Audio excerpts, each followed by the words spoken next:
As we discussed in my office yesterday, the line between legitimate political discourse and hate speech can sometimes be hard to identify, and especially when you're relying on artificial intelligence and other technologies for the initial discovery. Can you discuss what steps that Facebook currently takes when making these evaluations, the challenges that you face, and any examples of where you may draw the line between what is and what is not hate speech? Yes, Mr. Chairman. I'll speak to hate speech, and then I'll talk about enforcing our content policies more broadly. So actually, maybe if you're okay with it, I'll go in the other order. So from the beginning of the company in 2004, I started it in my dorm room. It was me and my roommate. We didn't have AI technology that could look at the content that people were sharing. So we basically had to enforce our content policies reactively. People could share what they wanted, and then if someone in the community found it to be offensive or against our policies, they'd flag it for us and we'd look at it reactively. Now, increasingly, we are developing AI tools that can identify certain classes of bad activity proactively and flag it for our team at Facebook.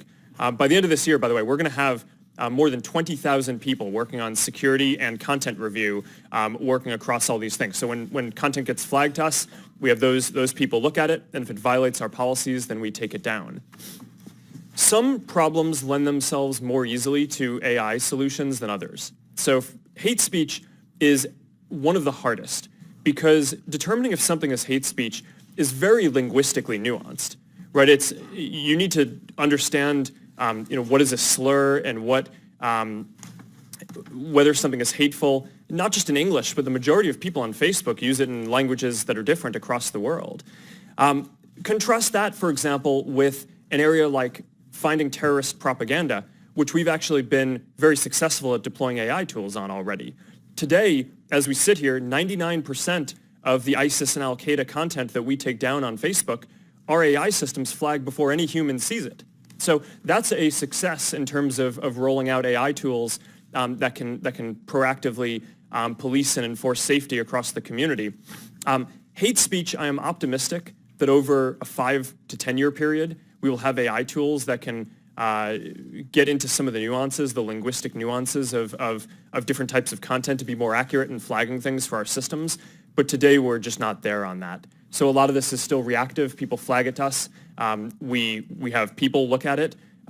We have policies to try to make it as not subjective as possible. But until we get it more automated, there's a higher error rate than I'm happy with.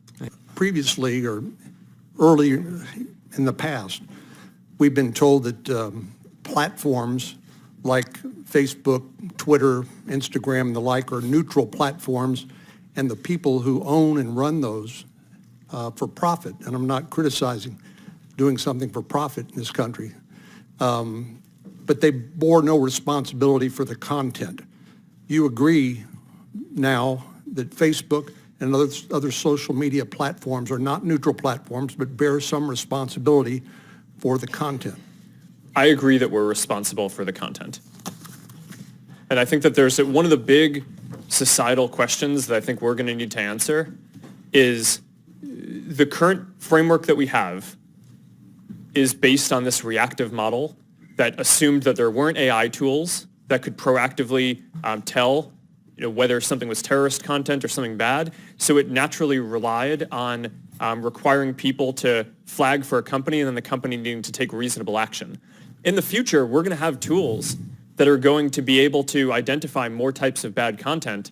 And I think that there are moral and legal obligation questions that I think we'll have to wrestle with as a society about when we want to require companies to take action proactively on certain of those things and when that gets in the way of... I appreciate that. I have 2 minutes left. All right. We asked another Silicon Valley titan, that's Tesla CEO Elon Musk, about the Facebook controversy during an interview yesterday in California. Do you think now is a time for regulations in Silicon Valley? I think whenever there's something that affects the public good, then there does need to be some form of public oversight. I do think that there should be regulations on AI. I think there should be regulations on social media to the degree that it negatively affects the public good. You can't have like willy-nilly proliferation of fake news. That's crazy. You can have more clicks on fake news than real news. That's allowing public deception to go unchecked. That's crazy. Elon Musk says Tesla takes steps to keep its customer data private. Tomorrow on CBS This Morning, he'll talk to us about how he's tackling recent production problems that have plagued the electric car maker, and he will give us a first ever look inside the assembly line for the Model 3. That's Tesla's first mass market vehicle. He's very smart, very serious. He's under the gun as well, and he has a lot of work to do, and he's ready to do that, and is doing it. He's ready for regulations, but it sounds more like what they used to say about taxes. Don't tax me, tax the other guy behind the tree. Does he want regulations on the data he uses? Probably not. Probably not, but he surprised me. I was expecting him to say, no, I don't want any regulations on in Silicon Valley, but no, he's very thoughtful in his answer and how he thinks. I can't wait to see. And can I just say kudos to you for flying back in the middle of the night on the red eye? Yes. Oh my gosh. We landed at JFK at 5:05. Very impressive. Very impressive. It is amazing. You said that artificial intelligence is the fundamental existential risk facing civilization. Did I get that close enough?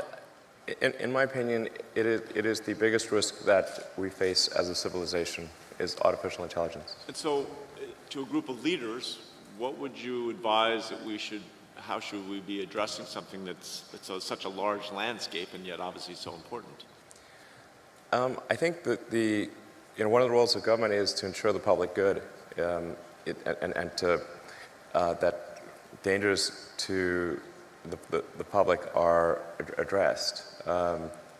So that hence the regulatory thing. I think the first order of business would be to try to learn as much as possible. To understand the nature of the issues, to look closely at the progress that is being made and the remarkable achievements of artificial intelligence. Last year, Go, which is quite a difficult game to beat, that people thought would never be beaten with by a computer, that a computer would either never beat the best human player or that it was 20 years away.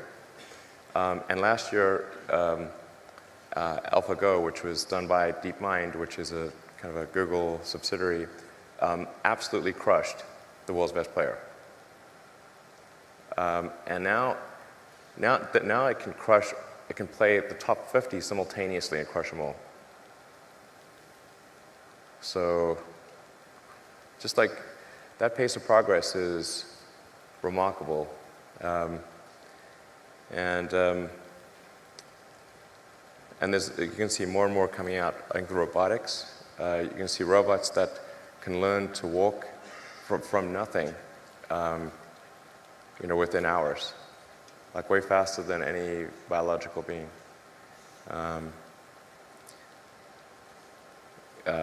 But the thing that's most dangerous is, and it's the hardest to kind of wrap, kind of get your arms around because it's not a physical thing, is kind of a deep intelligence in the network.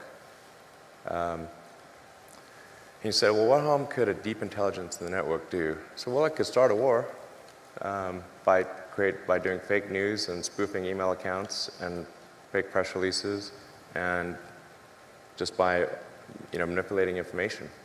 The pen is mightier than the sword. As